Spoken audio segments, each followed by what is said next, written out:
Imbiradoriyadii Britishka ama Ingiriiska waxay ahayd mid ka mid ah awoodihii dunida soo maray taariikhdana lagu xuso quwad caalami ah oo daafaha dunida joogta ayay ahayd laga soo bilaabo 1820 ilaa 1956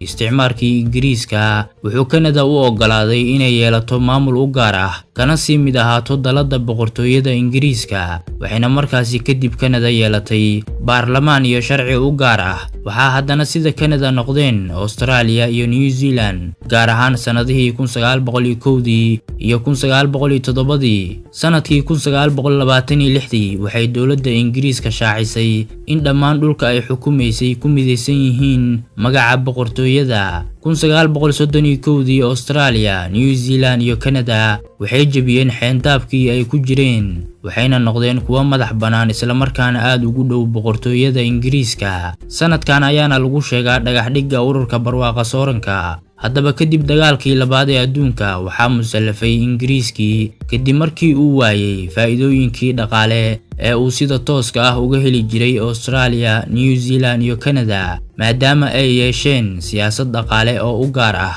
kadib markii ay India madax banaanideeda heshayna waxay 1949 ku dhawaaqday in ay ururka isaga baxayso haddii aan wax badan laga bedelin wuxuuna isla sanadkaasi ururka isku bedelay mid aan Ingiriiska lagu adeecin waxaana loo bixiyay magaca uu maanta sito ee ah The Commonwealth of Nations waxaana laga saaray magacii ku jiray ee ahaa Britain ururkan waxaa ku midaysan 54 dal oo uu soo gumaystay Ingiriiska marka laga reebo labada dal ee kala ah Rwanda iyo Mozambique waa laba dal oo aan Ingiriisku gumaysan balse ururkan ku biireen 1995 iyo 2009 dalalka ku midaysan ururkan waxaa ku nool dad gaaraya 2.4 bilyan oo qof dalka ugu dadka badanna waa dalka Hindiya oo waxaa ku nool dad ka badan 1.3 bilyan oo qof 54 dal ee ururka barwaaqa sooranka ka tirsan 16 dal oo kamid ah waxaa boqorad u ah boqoradda Ingiriiska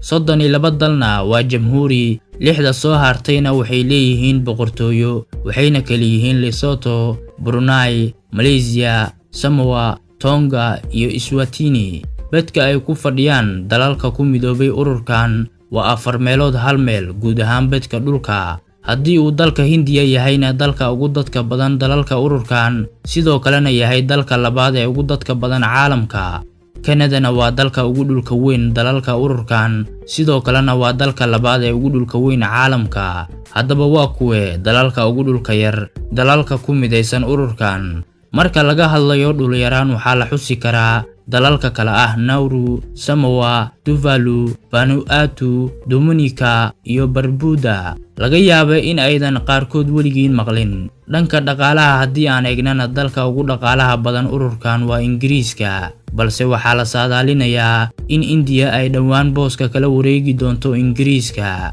dalka kaalinta saddexaad fadhiyana waa Canada waa sax India ayaa ka dhaqaalo badan Canada ururkan ma lahayn wax dastuur ah ilaa 2012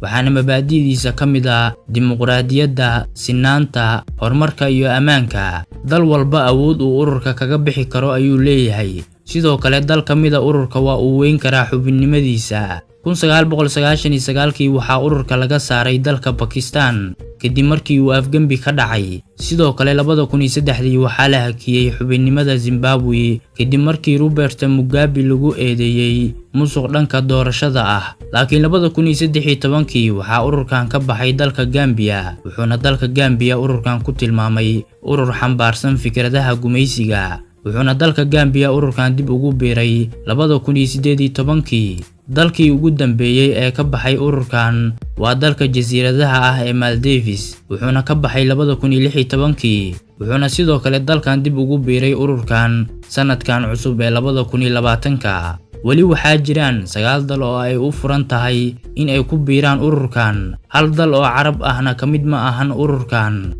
wuxuu leeyahay ururkan tartan ciyaaro ah oo 4 sanaba hal mar la qabto waxaana markii ugu horeysay lagu qabtay magaalada Hamilton ee dalka Canada gaar ahaan sanadka marka uu ahaa 1930 wuxuu soo maray marxalado kala duwan ilaa uu muuqaal caalami ah yeeshay 2018 markaas oo ay ka qayb galeen 6600 oo ciyaaryahan oo kala matalayeen 71 dal. ciyaaraha barwaaqa sooranka ama Commonwealth-ga waxaa la qaban doonaa sanadka 2022 waxaana lagu qaban doonaa magaalada Birmingham ee dalka Ingiriiska.